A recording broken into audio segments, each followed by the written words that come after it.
जिस वक्त मैंने MIM ज्वाइन किया था उस वक्त मेरे माँ बाप ने मुझसे 15 दिन तक बात नहीं की थी, मुझसे बात करना छोड़ दिया था। और JDU में अगर आप बात करें तो मैंने माननीय मुख्यमंत्री जी से सिर्फ पलटी मारनी सीखी है। मैं यही कहना चाहूंगी कि अभी तक मैंने 668 लोगों को माँ बनाया है। मेरे पास डायरी भी रखी हुई है। मुझे धमकी दे रहे हैं या रंगदारी मुझसे मांग रहे हैं, मुझे तो खुद ही हंसी आ रही है। अरे मैं तुमसे ही रंगदारी मांग लूंगी, तुमको अभी पता नहीं है मेरा, मैं तुमसे ही रंगदारी मांग लूंगी।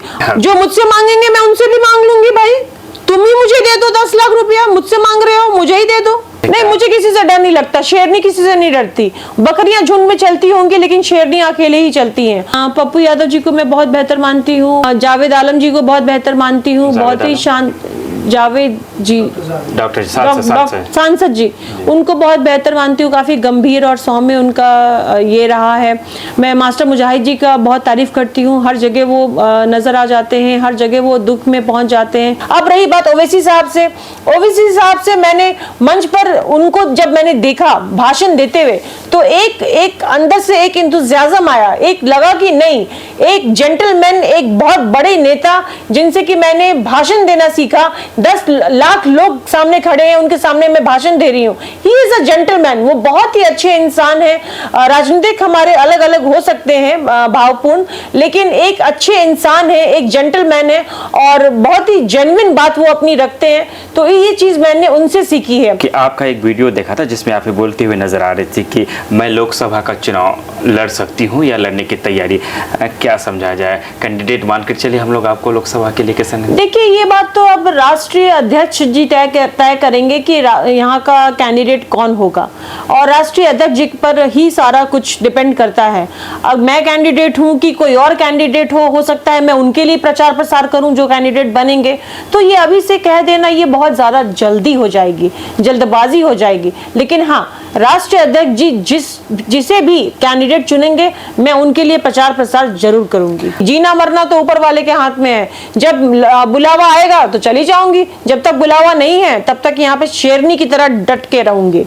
और जहां तक बात है कि बॉडीगार्ड बाउंसर रखने की, आप भी रखिए, आप 2 नहीं 10 रखिए, 20 रखिए, आपकी मर्जी, मेरी मर्जी। मैं 10 रखूं, 20 रखूं, 40 रखूं, ये मेरी मर्जी। तो आप सोचिए कि ये काम किसका है? पॉलिटिशियंस का है, MLA का है, MP का है। मैं कोई MLA MP नहीं हूं, लेकिन मेरा दर्द जो है मेरे मरीजों के लिए वो मुझे खींच रहा है और मैंने उनको ये देने का काम किया। पहली बात की जो BJP थी वो पहले ही से ही बहुत मजबूत पार्टी है, बहुत अपलिफ्टेड पार्टी है। मैं इस पार्टी में आई हूँ इसको और भी अपलिफ्टेड करने के लिए और इसको अपलिफ्ट करूंगी। यही जानकारी जागरूकता सबको देना चाहती हूँ कि सिर्फ जो औरत होती है वो बांझ नहीं होती, मर्द भी बांझ होते हैं, ये पता होना चाहिए। मर्दों के अंदर भी कमियां होती हैं, इसीलिए मैं कभी भी बांझ नहीं बोलती, मैं बोलती निसंतानहीनता दंपति, निसंतानहीन दंपति है ये। कहीं बाहर में जाके कि हम बिहारी हैं तो लोग हमें इस तरह से देखते हैं, तो जैसे हम बोलते हैं हम सीमांचल के वासी हैं तो लोग हमें ऐसे देखते हैं। मैं चाहती हूँ लोग हमें गर्व के साथ देखें कि हम सीमांचल वासी हैं, मैं ये चाहती हूँ। मैंने पप्पू यादव जी की, मैं उनकी बहुत इज्जत करती हूँ, उनसे मैंने बहुत कुछ सीखा कि गरीबों की मदद कैसे की जाती है, ये मुझे पप्पू यादव जी ने सिखाया। सलाम आदाब, मैं रमीज रेजा, आप देख रहे हैं KDB लाइव। हम मौजूद है डॉक्टर तारा सोता के पास, जो कि फिलहाल में ही हम पार्टी के राष्ट्रीय सचिव और राष्ट्रीय प्रवक्ता बनाए गए हैं। सबसे पहले चूंकि हमारी पहली मुलाकात है तो आपको मुबारकबाद, बहुत बहुत धन्यवाद। और KDP लाइव के जितने भी दर्शक आपको देख रहे हैं उन सबको मेरा बहुत बहुत अभिनंदन। कैसा महसूस हो रहा है?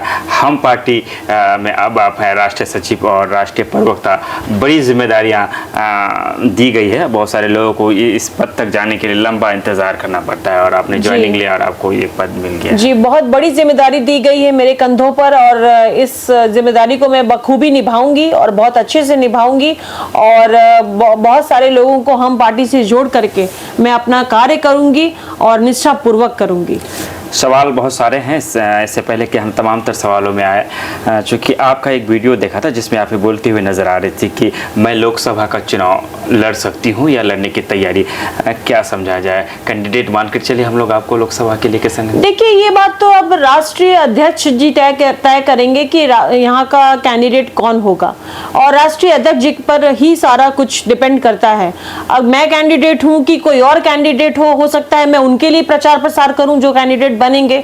तो ये अभी से कह देना ये बहुत ज्यादा जल्दी हो जाएगी, जल्दबाजी हो जाएगी। लेकिन हाँ, राष्ट्रीय अध्यक्ष जी जिसे भी कैंडिडेट चुनेंगे मैं उनके लिए प्रचार प्रसार जरूर करूंगी। आप मानकर चलते हैं, जैसे एग्जाम में मैथ में माना जाता है कि मान लिया कि एक्स, तो हम मानकर चलते हैं कि एक्स के जगह में तारा सुतारिया को ही टिकट मिलती है और आप चुनाव के मैदान में आते हैं, तो क्या वादे रहेंगे आपका, क्या इरादे रहेंगे, और अगर आप जीत जाते हैं तो क्या कुछ कर सकते हैं हमारे सीमांचल? देखिए, मेरा इरादा और वादा और क्या कुछ कर सकती हूँ सीमांचल के लिए, मैं पिछले 20 साल से यहाँ पर हूँ, मेरी शादी हुई, सब कुछ हुआ, तो मैं तो यहाँ के एक एक मिट्टी से मैं वाकिफ हूँ। यहाँ की जो दिक्कतें हैं, जो यहाँ पे स्कूल की कमियां, जो पढ़ाई की कमियां, शिक्षा की कमियां, नौकरियां की कमियां, और उसके बाद एमयू बन के बैठा हुआ है लेकिन उस पर शिक्षा नहीं हो पा रहा, और भी महानंदा बेसिन का जो प्रॉब्लम है, बार बार बाढ़ आ जाता है हमारे, अभी भी लग रहा था कुछ दिनों पहले कि बाढ़ आ जाएगी। इन सब मुद्दों को मैं हल करना चाहती हूँ, लोगों को एक अच्छी जिंदगी देना चाहती हूँ, नौकरी देना चाहती हूँ, ताकि उनका मन इधर उधर ना भटके और वो कार्य करें, और कार्य के साथ साथ ही वो अपने परिवार को चलाएं और परिवार को देखें, और एक अच्छा सीमांचल हमारा बने, जैसा एक शांत सीमांचल हमारा बहुत पहले भी था।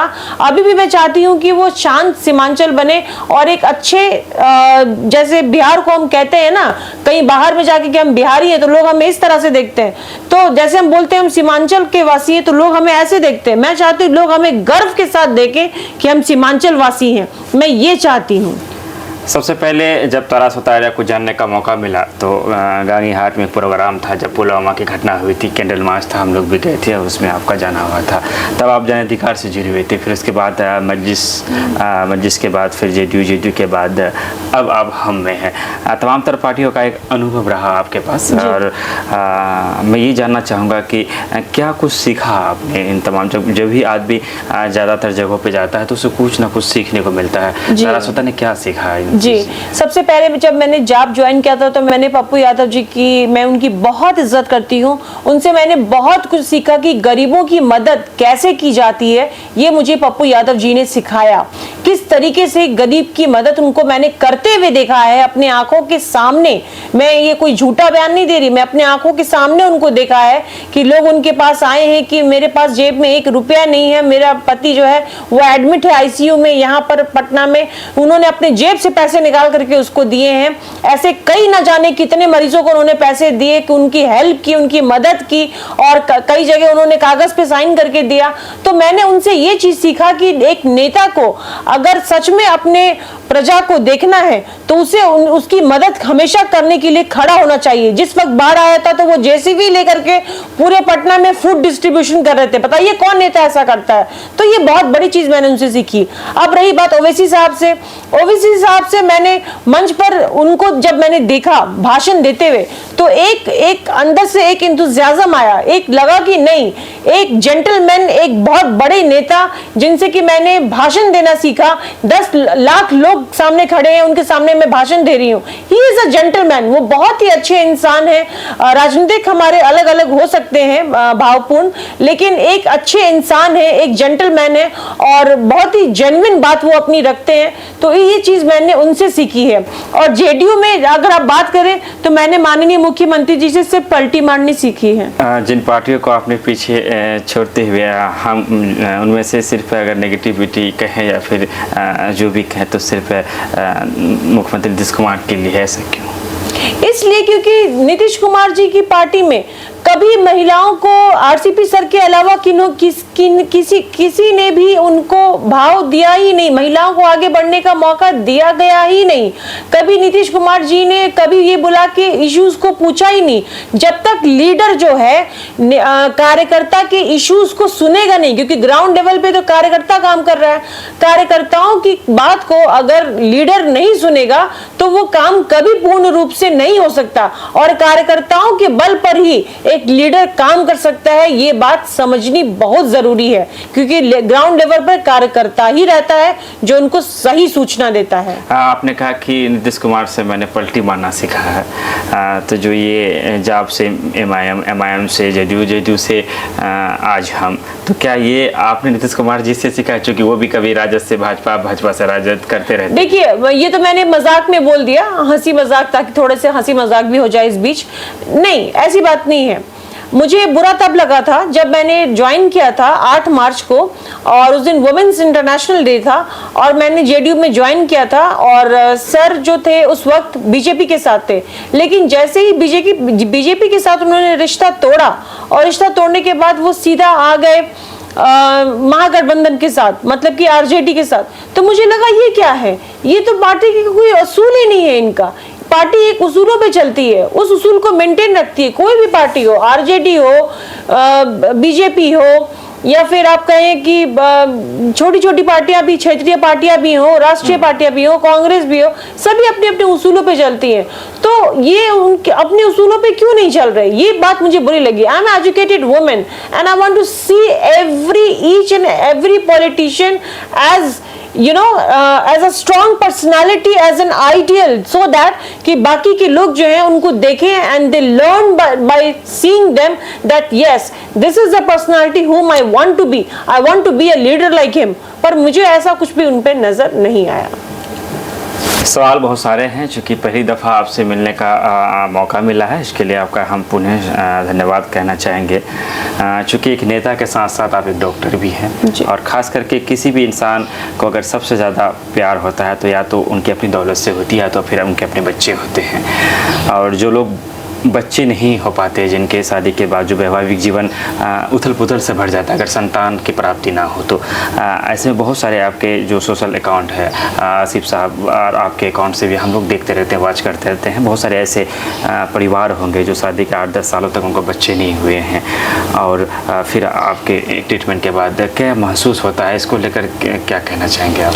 मैं यही कहना चाहूँगी कि अभी तक मैंने 668 लोगों को माँ बनाया है। मेरे पास डायरी भी रखी हुई है, पाठक जी उस रूम में जाइए, टेबल पर एक डायरी रखी हुई होगी, वो डायरी लेके आइए।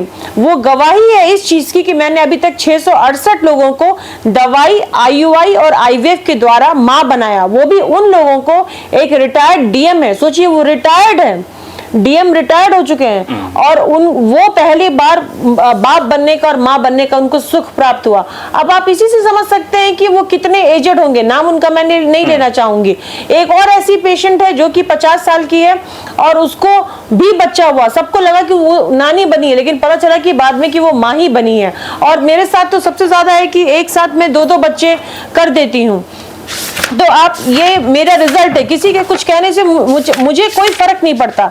देखिए, यहाँ से मेरी पॉजिटिव प्रेगनेंसी स्टार्ट होती है, दवाइयों से मैंने शुरू की है, आप देख सकते हैं, बिल्कुल देख सकते हैं। पॉजिटिव प्रेगनेंसी जो है मेरी दवाइयों से शुरू हुई है, दवाई से, ठीक है।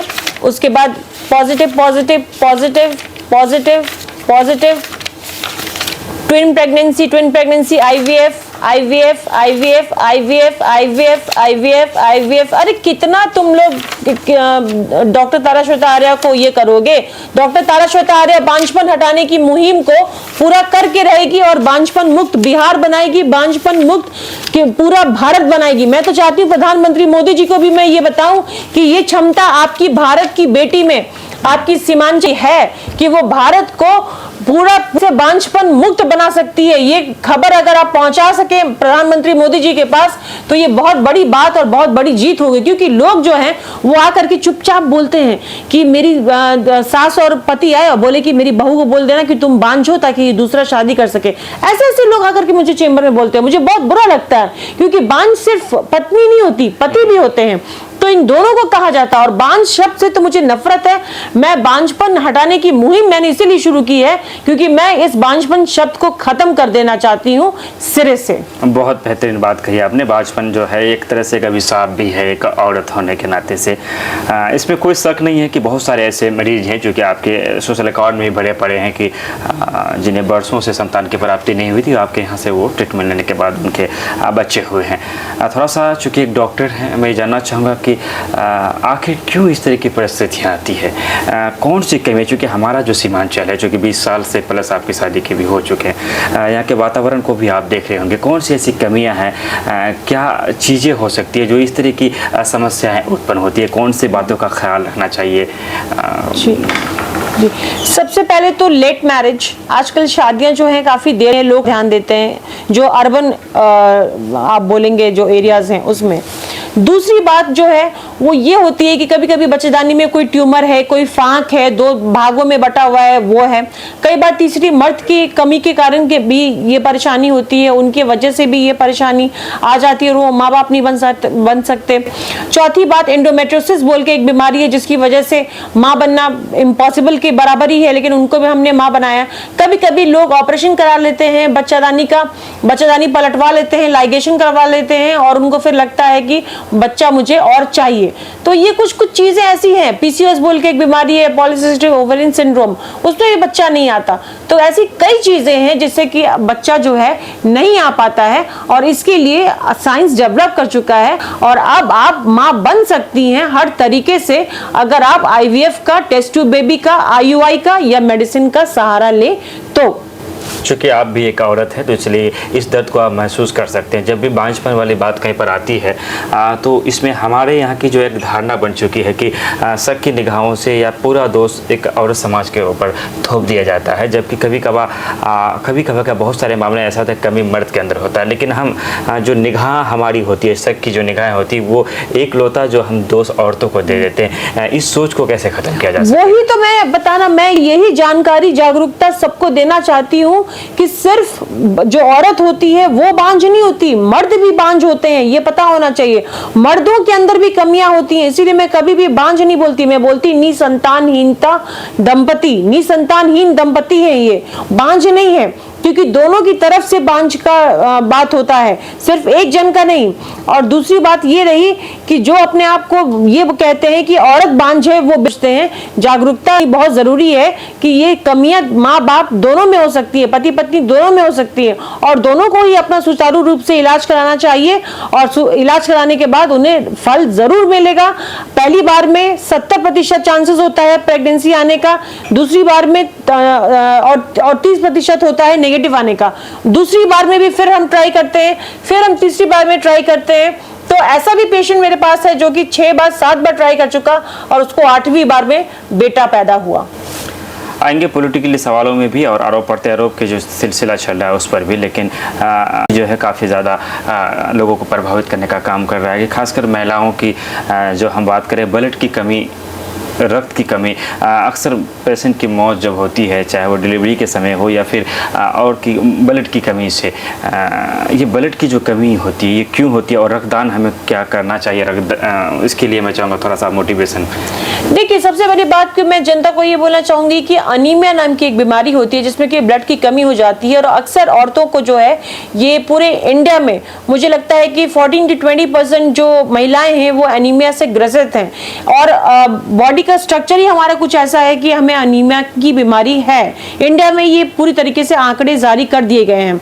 इसके लिए 9 महीने लगातार आपको डॉक्टर को दिखाना पड़ेगा ताकि डॉक्टर आपको आयरन के कैप्सूल्स यानी कि खून बनने के कैप्सूल्स शुरू से ही दे सकें। अगर आप इसको 9 महीने लेंगे तो आपको ये ब्लड की जो अंतिम महीने में जो जरूरत पड़ जाती है, जो अचानक से जरूरत पड़ जाती है, वो नहीं पड़ेगी। आप शुरू से ही आयरन के टैबलेट्स लेना शुरू कीजिए, 9 महीना डॉक्टर को दिखाएं, आपको कोई दिक्कत नहीं आएगी। लेकिन इसका यही एक वो है सॉल्यूशन कि 9 के 9 महीने आपको डॉक्टर को दिखाना पड़ेगा। हालांकि प्रशासन ने एक अच्छी पहल किया है, आपके आवेदन के बाद तुरंत आपके घर तक पहुंचने का काम किया और तमाम जो सिक्योरिटी है वो आपको देने का काम किया। क्या लगता है जिस तरह का जो धमकी जो आवेदन भी आपने दिया है, फिरौती मांगने वाला जो बात आ रहा है, ये किसी असामाजिक तत्वों का काम है या पॉलिटिकली इसको देखा जाए? देखिए, मैं तो अभी नहीं जानती कि मुझे हंसी भी आती है कि जिन्होंने असामाजिक तत्व हैं या पॉलिटिशियन हैं मुझे धमकी दे रहे हैं या रंगदारी मुझसे मांग रहे हैं। मुझे तो खुद ही हंसी आ रही है। अरे मैं तुमसे ही रंगदारी मांग लूंगी, तुमको अभी पता नहीं है मेरा, मैं तुमसे ही रंगदारी मांग लूंगी। और दूसरी बात ये रही कि प्रशासन ने इमीडिएटली इस पर एक्शन लिया है। इस पर मुझे बहुत ज़्यादा खुशी है और मैं प्राउड फील करती हूँ कि ऐसे प्रशासन हमारे यहाँ हैं जो कि तुरंत एक्शन लेते हैं और तुरंत हमारी बात सुनते हैं, और उनके लिए एक सैल्यूट है। हमारे एसपी के लिए, हमारे डीएसपी के लिए, हमारे एसडीपीओ के लिए, हमारे एसएचओ के लिए और जितने भी लोग काम कर रहे हैं उनके लिए एक सैल्यूट मैं देती हूँ, क्योंकि उन्होंने तुरंत एक्शन लिया है। तारा श्रोता आर्या भी रंगदारी मांग सकती है, अपने आप को रंगदार कहते हैं। जो मुझसे मांगेंगे मैं उनसे भी मांग लूंगी। भाई तुम ही मुझे दे दो 10 लाख रुपया, मुझसे मांग रहे हो, मुझे ही दे दो, इतना तुम्हें जोश चढ़ा हुआ है। तो क्या लगता है कि जब आपसे बात हो रही थी, इसे आपने मजाक में लिया या फिर सीरियसली? एक डर लगता है कि आपको डरे हुए हैं? नहीं, मुझे किसी से डर नहीं लगता। शेरनी किसी से नहीं डरती। बकरियां झुंड में चलती होंगी लेकिन शेरनी अकेले ही चलती हैं, और मुझे किसी बात की डर नहीं। जीना मरना तो ऊपर वाले के हाथ में है। जब बुलावा आएगा तो चली जाऊंगी, जब तक बुलावा नहीं है तब तक यहाँ पे शेरनी की तरह डट के रहूंगी। किशनगंज की आब हवा की अगर हम बात करें, किशनगंज की माहौल की अगर बात करें, आप पूरी तरह से घुल मिल गई है, क्योंकि चाहे डॉक्टर के रूप में जब आप हैं वहाँ भी लोगों से आपका मिलना होता है, फिर पॉलिटिकल एरिया भी आपका है। क्या समझा आपने किशनगंज के बारे में, क्या सोच है आपकी? किशनगंज के बारे में मेरी बहुत अच्छी सोच है। जब भी मैं किशनगंज पटना या कहीं से भी वापस आ रही होती हूँ, किशनगंज के रास्ते में जैसी एंट्री होती है, मुझे ऐसा लगता है कि मेरा मायका यही है, मेरा मायका यही है। ससुराल है हालांकि, लेकिन मुझे लगता है कि मेरा मायका यही है। मुझे बहुत खुशी होती है देख के, किशनगंज के लोगों को देख के मुझे बहुत खुशी होती है। मुझे लगता है यही लोग मेरे अपने हैं और इन अपनों को मुझे अपनापन देना है, अपना हक दिलाना है। मैं यही चाहती हूँ कि इनको अपने हकों के बारे में पता नहीं, इनको अपने हक को दिलाना मेरा फर्ज है और मैं उनको उनका हक दिला के रहूंगी। एक डॉक्टर की जो लाइफ होती है काफ़ी बिजी होता है, बिजी शेड्यूल होता है, उन्हें टाइम नहीं मिलता है कि वो अपने परिवार को सही वक्त दे पाए। ऐसे में आप राजनीति कर रहे हैं, क्या नहीं लगता है आपको कि आपका जो मेन वर्क है वो प्रभावित हो रहा है इससे क्या प्रभावित हो रहा है? आप मुझे बताइए, मैं डॉक्टर का नाम नहीं लूंगी, फिजिशियन है, 4 असिस्टेंट बैठा के देखते हैं, वो नहीं देखते हैं, उनके असिस्टेंट बैठ करके देख रहा है, वो खाली स्टैंप लगा रहे हैं और भगा रहे हैं। और भी आपको फिजिशियन मिल जाएंगे, 4 असिस्टेंट बैठाए हुए हैं, खुद बैठे हुए हैं, पेशेंट को वो लोग देख रहे हैं, स्टैंप लगा रहे हैं, भेज रहे हैं। उनके बारे में आप क्या बोलेंगे? उनके बारे में तो आप कुछ बोलेंगे। और अगर मैं मल्टी टैलेंटेड हूँ, सब कुछ हूँ, और मैंने आसिफ को सब कुछ सिखाया हुआ है, वो हर एक चीज जानता है। 668 प्रेगनेंसी मैंने अकेले तो नहीं दे दी। अब आप उम्मीद करेंगे कि डॉक्टर जो है एक एक करके जाए सबके पास और सबके पास जाके सुई एक एक पेशेंट को लगाए, खाना भी वही खिलाए, ब्रश भी वही कराए, बिठाए भी वही, कपड़ा भी वही बनाए? तो ये तो पॉसिबल नहीं है। पेशेंट के लिए आखिर कंपाउंडर या नर्स क्यों होते हैं? इसी चीज के लिए होते हैं कि सुई वो लगाएं, बाकी चीजें जो उनकी दिक्कतें हैं वो देख लें। अगर दिन रात मैं ही फोन उठाती रहूंगी तो बाकी पेशेंट को मैं कैसे देखूंगी? उनका इलाज मैं किस तरह से करूंगी? एक डॉक्टर का जो बिहेवियर होता है, हमारे यहाँ सीमांचल के अगर वातावरण की बात करें तो लोग चाहते हैं कि हम डॉक्टर से मिले, हमारे पेशेंट के उससे बात करने के शौकीन रहते हैं।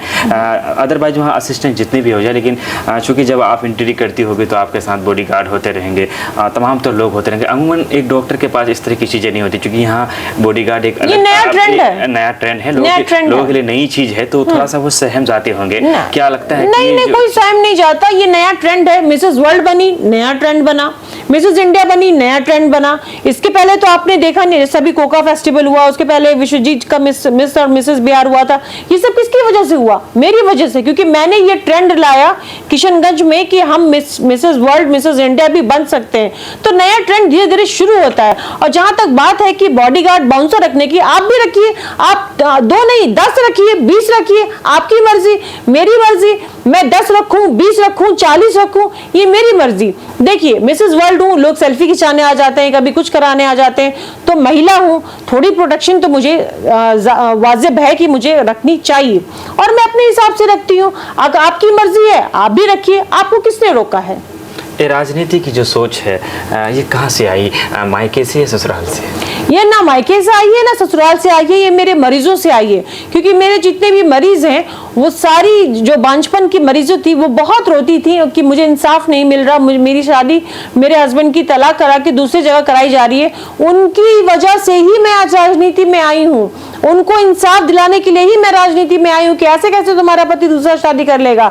मैं तुमको न्याय दिलवाऊंगी और तुमको बच्चा दिलवाऊंगी और तुमको शादी करवाऊंगी। मैं इसके लिए एक प्लेटफॉर्म ढूंढ रही थी। पहले भी आपको मालूम होना चाहिए कि 3 साल तक मैंने बहादुरगंज में free of cost medicine distribute किया है और फ्री ऑफ कॉस्ट मुफ्त में चिकित्सा शिविर लगाया। 3 साल तक मैंने वहां पर मरीज देखे हैं। इससे ज्यादा आप एक सद्भावना, एक क्या चाहते हैं? कोई और डॉक्टर ने क्या 3 साल तक वहां पर चिकित्सा शिविर मुफ्त में लगाया? नहीं लगाया। डॉक्टर ताराशोता आर्य ने लगाया।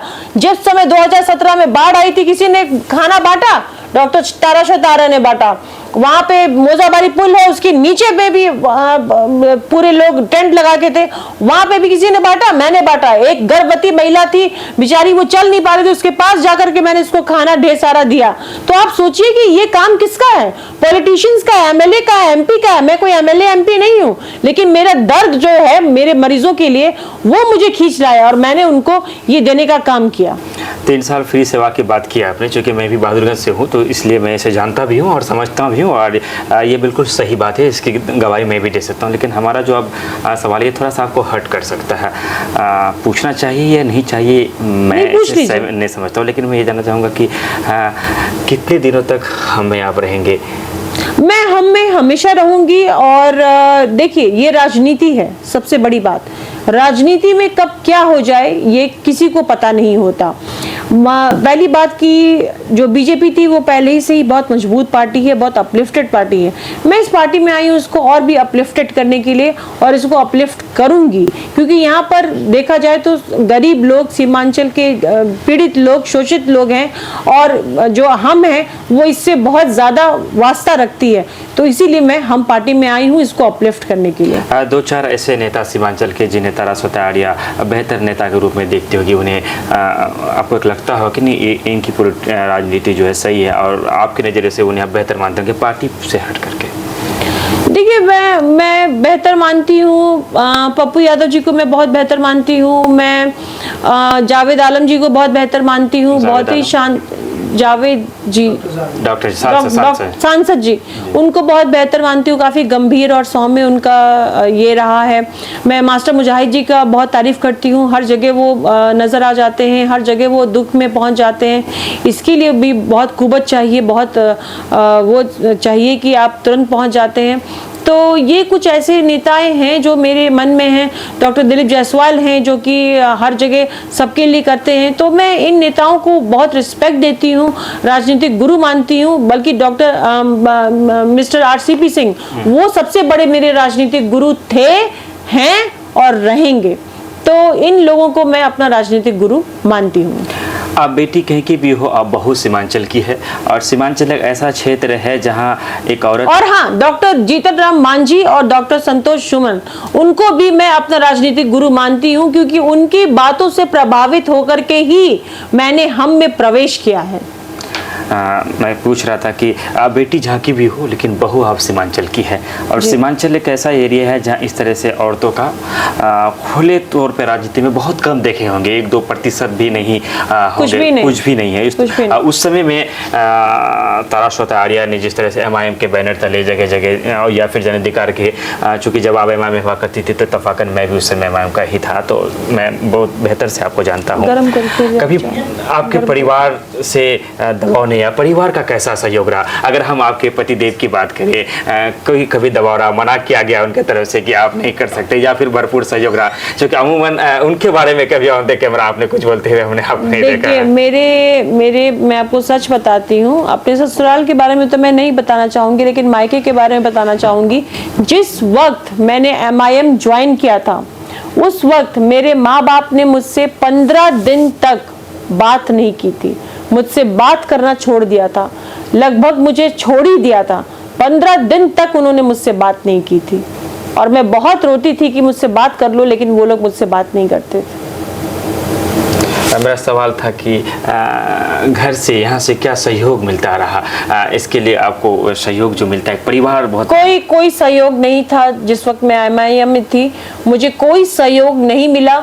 इनफैक्ट अभी भी मुझे कुछ खास सहयोग नहीं मिलता है। मैं जो भी करती हूँ अपने दमखम पे करती हूँ, और ये सारे लोग जानते हैं कि जो भी मैं पॉलिटिक्स में कर रही हूँ अपने दमखम पे कर रही हूँ, और कोई मेरे साथ नहीं है, मेरी जनता मेरे साथ है और उन जनता की वजह से ही मैं यहाँ पे खड़ी हूँ। मेरी मरीज जो 668 मरीज है जिनको मैंने माँ बनाया है वो मेरे साथ हैं, तो मुझे और क्या चाहिए? जनता का प्यार मेरे साथ है तो मुझे और क्या चाहिए? बस वही काफी है मेरे लिए। आखिर में शिक्षा को लेकर के एक मैसेज आप देते हुए जाए, क्योंकि हमारे किशनगंज की बात करें, पूरे सीमांचल की बात करें तो हम लड़कियों को किस तरह से पहले तो मैट्रिक तक भी नहीं कराते थे, लेकिन अब थोड़ा सा हमारी सोच को ऊपर आया और हम सोचते हैं कि किस तरह से मैट्रिक करा दे, हमारी जिम्मेदारी पूरी हो जाती है। जबकि कहा जाता है कि एक अगर मर्द जाहिल हो तो सिर्फ मर्द जाहिल होता है, अगर एक औरत जाहिल हो तो पूरे परिवार को तो मैं चाहूँगा कि आखिर में आप शिक्षा को लेकर, खासकर औरतों की तालीम को लेकर एक जो मोटिवेशन होता है वो दे। मैं औरतों की तालीम के लिए ये बोलना चाहूंगी कि जो औरतें हैं उनको सिर्फ 10वीं क्यों, उनको बीएड, बीएससी और बीए कराया जाए, इसलिए क्योंकि वो अगर कुछ बनती हैं और आजकल जिस तरह से महंगाई का जमाना है तो दोनों अगर पति पत्नी कमाते हैं तो लगता है, और औरतों को भी एक लगे कुछ हूँ, मेरी भी कुछ हैसियत है और मैं भी कुछ काम कर पा रही हूँ और मैं भी कुछ काम कर सकती हूँ, तो इसके लिए उनका भी एक इंडिविजुअलिटी होता है जिससे कि उनको पता चलता है कि मेरी भी एक आइडेंटिटी है। तो ये चीज तो होनी ही चाहिए। और जहां तक बात है कि शिक्षा की, तो औरतों को शिक्षा लेनी चाहिए, लड़कियों को, बच्चों को शिक्षा लेनी चाहिए, तभी ये देश आगे बढ़ेगा। क्योंकि आप ये बात जानते हैं ना कि जिस देश में हो नारी का सम्मान, उसी देश का बढ़ता है मान। आपने हमें अपना बहुमूल्य समय दिया, इसके लिए केडीबी लाइव हम आपका शुक्रिया अदा करते हैं। बहुत बहुत धन्यवाद। हमारे साथ जो किसी नाम के मोहताज नहीं है, आप जानते होंगे तारा सोता आर्या, डॉक्टर तारा सोता आर्या, जो हम पार्टी के राष्ट्रीय सचिव और राष्ट्रीय प्रवक्ता बनाए गए हैं। पॉलिटिकली क्षेत्र हो या डॉक्टरी लाइन में से आप बखूबी दिखते हैं। हमारे बीच जो बातचीत हुई इसमें आपकी क्या राय है? मर्यादित तरीके से सभ्यता में रहकर चाहे तो आप समर्थन कर सकते हैं या फिर विरोध में भी कर सकते हैं, लेकिन हमारी शब्दों में एक समानता होना चाहिए, एक सभ्यता होना चाहिए, क्योंकि हमारी बातचीत ही हमारी परवरिश का एक अच्छा सबूत होता है। मैं विदा लेना चाहूँगा आपसे, चाहेंगे कि वीडियो को ज़्यादा से ज़्यादा शेयर करें। धन्यवाद, शुक्रिया, आदाब।